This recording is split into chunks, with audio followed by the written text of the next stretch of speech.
Mais juste au moment où ils partaient, l'ogre les rattrapa. Bientôt, leur petite amie fut attrapée. Lisa sursauta. Entendant son appel à l'aide, Lisa se précipita. Mais à ce moment-là, une flèche tua soudainement son petit ami. La femme s'enfuit alors à vélo. Mais l'ogre avait tendu un piège. Finalement, les yeux de Lisa furent transpercés par un fil de fer. Puis elle fut tuée par l'ogre.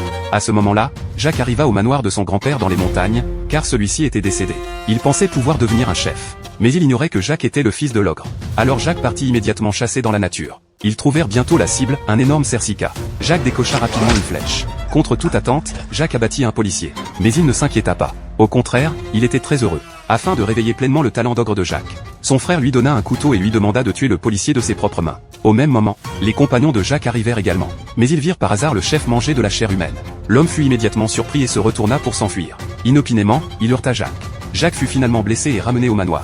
Anna soigna personnellement ses blessures. Mais Jacques devint peu à peu pervers et voulut chasser des animaux. À ce moment-là, Jacques découvrit soudain le sous-sol du manoir. Ils descendirent donc. Mais ce n'était qu'une salle de bain. Et les compagnons comprirent immédiatement la fonction spéciale de cette chaise. Mais alors qu'ils s'amusaient, l'ogre était déjà arrivé.